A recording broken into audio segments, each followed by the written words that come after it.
You've got all the jewels. Sorry. Let's just get right into it. Let's not waste anyone's time. So, the reason that, and I've really been thinking about this, I've been trying to think about why this is, right? And I've come to the conclusion that the reason why the spiritual journey is so difficult is because, well, obvious answer is a lonely one. But why is it a lonely one? Why are other people not trying to get on the same 4D plane that we are trying to go on, right? And I'm learning about this. I'm very new to all of this. So apparently, right, The 3D is like the physical world that we live in. The 4D is like sort of stepping into spirituality and a higher divinity. And then the 5D is like completely letting go and negating everything of the physical world, as in not caring at all about material possessions and just completely seeing your self-worth completely connected to a higher self and nothing of the earth, which is like the ultimate. Not like God, but like that's like the ultimate. It's like 5D. You know, I'm trying to understand the metaphysics of all of this, right? But basically, basically, people, you have to understand, the majority of people are living life like a video game, right? They're working super duper hard to get to the next level. They're trying to win the game, and they're constantly afraid of dying, right? Because then it's game over. And they think that everything means game over, that they can't transform and they can't reshape themselves and that they can't become different people. So that's how everyone is living life. The majority of people, okay? And you also have to understand a lot of the people in Gen X, baby boomer, millennial, they have been through so much. Not that people in Gen Z have not been through stuff, but I'm just saying, like, the decades that they have on us, right? They've gone through a lot in their life, and they were not able to heal from that. They just had to move on, right? Sort of the Don Draper mentality, if you're Mad Men pilled, and you know what I mean. It's the whole, 1950s, like, just move on, we're not going to do therapy. We have no time for the loony bin, stuff like that, right? And these people, right? So when I say these people, I mean your friends, your peers, co-workers, family members especially. I'm mainly talking about your parents, or I don't know, just all of your surrounding family. The people that are telling you, why are you trying to be an artist? Why are you trying to be an actress? Why are you trying to be an actor? Why are you trying to do this? You know, why aren't you going to college? Why did you quit your job? Right? What is up with this YouTube thing? What do you mean you're trying to, I don't know, be a travel influencer? Whatever you're doing that's not making sense to a lot of people, right? you have to understand that they have done what they were supposed to do, and they did, most of them, get something out of it. Are they completely happy? No. But you have to understand, they don't really believe in happiness. And most of all, not only do they not believe in true peace, they've never known true peace. So if you're interacting and surrounded on all sides by a bunch of people who have never known peace, of course they're not going to want you to have peace. They don't even know what it's like. It's like if you're in an oasis, right? Like the Garden of Eden, and all of these people are living in the desert. And you tell them, hey, I'm living in the Garden of Eden. Come with me. Like, come to my oasis. And why don't you want to live like this? Like, and why are you judging me for wanting to live like that? They're like, what are you talking about? An oasis is not real. It's a fantasy. It's made up in tales. It doesn't exist. The desert, this is life. So that is what they're telling you. I put the microphone on the evil eye. Oh, what if I hold the is that like sacrilegious? If I like hold the evil eye as a mic? No one's ever thought of this before. So anyways, as I was saying, a lot of the people around you that are doubting you, that are saying negative words over you, right? That are speaking negativity over you. And what I mean by that, to people who don't understand the whole like speaking over you concept, it just means, someone's like, really, you're gonna wear that outfit? Or they're like, maybe you want to try a different shirt, that one makes you look fat. Or they're like, how are your grades looking, because last time I checked you had a C, yada yada yada. They're speaking bad over you, okay? They're doubting you. They're not being very positive with their energy. They're bringing, like, if you like get, like, if you enter your home and immediately your energy has been brought down, then that means all of the people around you all have negative aura. And I don't mean like their cool factor. I mean like literally their actual energy, spiritual aura. It means that they're bringing you down, okay? Because their energy is far too rooted in, well, the 3D. So essentially, what I'm trying to say is that these people have experienced trauma, and they either haven't gone to therapy, or they didn't try hard enough in therapy, or they just didn't do the work, because therapy is not necessarily the only answer. It's just a answer. But no matter how much therapy you do, you have to do, in my opinion, you have to do the work on your own, okay? And whether that's through journaling or sitting alone in the park and thinking about your life, or reflecting in the bathtub, whatever you're doing, you have to look at your life like a storybook and think, okay, how do I want my story to end? What do I want the highlights of the chapters to be? And what is it going to take for me to get there? And then you also have to think of yourself in sort of 3 separate ways. You're a body, you're a mind, but most importantly, you're a spirit. So when you take away your jewels. Let me do that again. When you take away your jewels, that was really, really bad. Your jewels, and your makeup, and your hair, and your clothes, and all of this stuff, do you still think that you're a good person? Do you still think that you have value as a human being when you take away all of these things? And I don't just mean the things that make up your appearance. I'm talking about, the academic scholarship you earned, or, I don't know, your linebacker on the football team. I don't know what I'm saying. You get what I mean. So a lot of people measure self-worth and your value on this earth by stuff like, oh, I've been on varsity soccer for the past 4 years, or I did this, and this, or, oh, I married my wife and we've been married for 10 years and we have 5 kids, extra yada yada badada wada, right? So if you're choosing not to have kids, or you don't want to get married, or you broke up with your boyfriend and your family's like, what are you doing? Like, that guy was great. You're like, okay, well, your expectations are in the gutter, okay? Another thing with women is that a lot of these women, their expectations for their man, it's low, fam. The bar is low. Like, texting back, that's like a high achievement for them, that the guy texts them back. So, when you're operating on a higher level that doesn't depend on what other people have done, and what I mean by that is, the person that starts to talk to you, and then once they realize that you're not on cheerleading, or you're not this, or you don't have a specific job, they're no longer interested in talking to you. A lot of people are like that, right? And I know that time is a precious thing, and we only have a finite amount of time on earth, but some people literally operate like they are going to die in 5 minutes.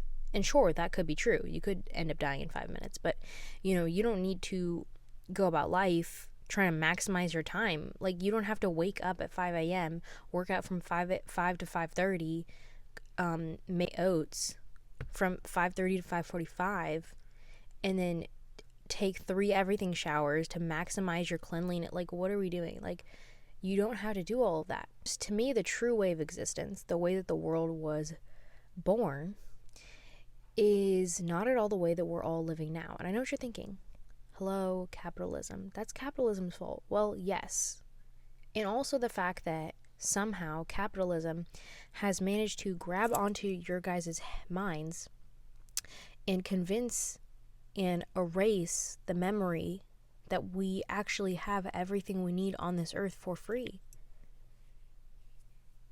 Right? Because we were given so we can actually grow food for free. And actually the water is free. But somehow everything, most especially our necessities to live, have become commodities.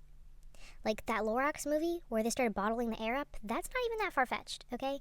If pollution got that bad, I guarantee you we would be seeing Amazon Air. And people would be shipping Amazon Air to their house. Like that whole movie, I mean, obviously it was written as a prophecy. Or it was written, I don't want to say that. I don't want to put that out there. Obviously it was written the same way that The Handmaid's Tale was written, and The Hunger Games and all of these things. Like it's a, 1984, all these things. You guys, you understand what I'm trying to say, right? It falls under that. But that's really something that could happen. So when you're on your spiritual journey, it's going to be really hard. And there's going to be a lot of people. I mean, it's the same way as if you were just on the journey to your dreams. Like, oh, I'm trying to be, like Timothy Chalamet would say, one of the greats. The spiritual journey is very lonely. So what I'm really trying to communicate to you guys is that the people that are going to make your 4D, 5D, 6D, whatever you want to call it, your spiritual journey difficult, it is because they don't know what it means to sit with themselves. They do not know what it means to try to understand who they are, what they've done, and what, most importantly, what people have done to them on a deeper level. They have not sat with that. They have not, contextualized and analyzed, how their traumas have affected them, what it's prevented them from doing, what kind of behaviors it's brought about. Because when you go through certain traumas, there is a reaction response to protect yourself. And I'm not talking about that whole I blanked out and I don't remember what happened to me as a, whatever response. I'm not talking about that. I'm talking about when people have certain quirks. Sometimes people are just weird. But a lot of the time when people have certain things about them, it is because something happened to them. Like, for example, there's this person I knew who hated when people hugged them. And it was because their parents were not good people, and they were not very affectionate, and they have a bad relationship with affection. So do you understand what I'm trying to say? Like, when people have quirks and issues, it is because of stuff that either happened in their childhood or their early adult life or whatever it was, and they did not, you don't have to fix these things, but they didn't even examine it. Do you understand what I mean? So when you're on the spiritual journey, not only are you trying to create your life like an artist would, you're trying to paint by number it. Actually, that's a great analogy. These kinds of people, right? The people at the family function that you try to avoid because they bring down your mood, right? They do life paint by number style, okay? They are just filling in the blobs and the boxes and the shapes, right? Let's say, blue, 22. They painted all the blue. Guess what the blue is? It's their education, school, okay? And then let's say it's red, number 94. Red is, I'm going to go on blind dates, and I'm going to give all of these guys and these girls a chance, and I'm going to do this and that, and I'm going to get married because that is what I'm supposed to do, right? Because everyone else is doing it, and everyone's asking me why I'm not doing it. Obviously, I have to do it without question, right? And number 33 is yellow, right? Let me just paint in all of the yellow. The yellow is their career. Oh, let me just climb up the ladder and let me just do this. They never stop to ask themselves, do I even like this job? Is it fulfilling me? Is it making me happy? And yes, in our capitalistic world, you must make money, or else you will be lost. Or better yet, right? So you must make money.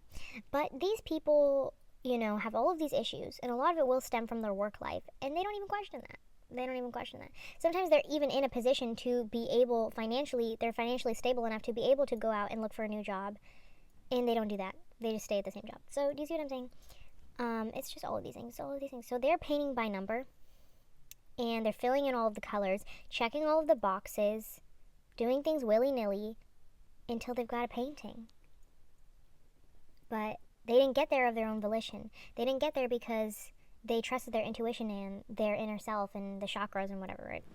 They did it paint by number, okay? And that requires, even though it tires you out even more, like that is even more draining to your soul to do the paint by number, typical life. That is actually will kill you faster. Even though that is true, it is less mental, emotional work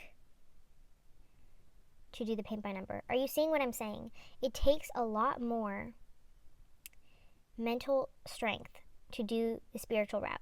the coming to the self, higher divinity, yabba yabba sklaba, yabba skibby dooby doo. You understand what I'm saying? It is a lot harder to do the skibby dooby doo method, but it will hopefully pay off, right? That is what we would think. It's going to be lonely because people are going to be unnerved by your energy. Not in a bad way. It just means a lot of them haven't encountered energy like that. You know? And it's because you just have this air about you where it's like nothing can affect me because you hold your head so high in the opposite of an egotistical way. They are used to very open extroverted people who will say yes to anything and this and that, and they're used to those nice people. Everybody loves oh, he's so nice. Oh, she's so nice. They're used to nice people, okay? They're also used to the opposite, introverted, quiet people who will just go along with whatever. Both of those people are easy to label and control and yada yada. But the lone wolf, the spiritual person, they cannot be as easily manipulated and used. So they will cast you out. Because what use to me are you if I can't use you like a dog? And I'm not talking about romantic relationships. I am talking about friendships, coworker environments, life environments. Maybe you're on the PTO, you're on the PTA, the moms don't like you because you just have a different energy. People are not used to encountering and intermingling themselves with this type of energy. They are not. It unnerves them. It does. It intimidates them because their mask won't work on you. Their mask of niceness and the appearance that they are so accomplished and they have done so much and they're such a great person because other people have to keep saying that they're a great person. They have to keep reminding themselves that they're a great person rather than actually physically showing that they're a great person. Do you understand what I'm saying? Their mask doesn't work on you, and that's why they don't want to be around you. Because without the mask, they don't have anything. I'm trying to tell you that. The shell and the mask and the doll, a doll is a better example, the doll that they act as every single day with the trophies and the, 9-to-5 paycheck, I don't know, whatever they're doing, right? Whatever it is, the dinner parties, whatever is making them feel like they're winning at life and they're doing so great and they can go brag to other people about their lives. That doll, that mannequin, it doesn't work on you. It's the difference between wanting to live life as a mall mannequin that looks perfect on the outside and everyone admires versus a real human being that's sometimes not that beautiful. See what I mean? This feels like it means something. I don't know how to explain it. Here's what I will say to use the light as an analogy. When you're in the light like this, right? Don't be fooled. It's not sunlight, okay? It's artificial. Think of this light here not as a metaphor for sunlight in the earth, but as an IKEA light, okay, fam? This is Costco light, okay? This is what everyone walks around every single day in. This is the light that they operate in, the Costco IKEA lighting. This is what you're going to have to do on your let me not do that. This is what you're going to have to do on your spiritual journey in order to block out the light. And you might be thinking, Soraya, why did I just expose my name? You might be thinking, Thought Bunny, why are you wanting me to be in the dark? It's not the dark. You can't be in the dark if you were never in the light to begin with. Bars on bars on bars on bars, okay? You should not be afraid of the darkness. We were born from the darkness and we will die into the darkness. Or we'll go wherever you want to believe we'll go, okay? But you get the point. The darkness is where you came from, okay? You can't be afraid of it. So you're going to have to shadow all of this fake light in order to see the true self.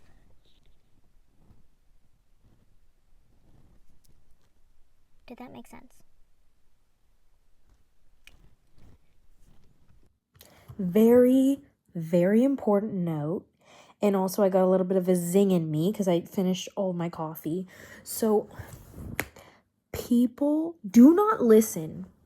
And I know this is something that gets regurgitated, like, don't listen to people who are trying to give you advice, but they're not even, like, successful, yada, yada. That's not what I'm talking about, bro. Because the people that will be trying to steer you off of the road that you're trying to drive down on are not unsuccessful people. They're just people that sort of gave up on their dreams. So they still have money, they still have the kids, the fam, everything, whatever. These people that are trying to deter you from what you want to do. But these sort of maybe, they took the, you're trying to take the road less traveled by, like in that one poem. They're trying to take the 101, right? These people, okay?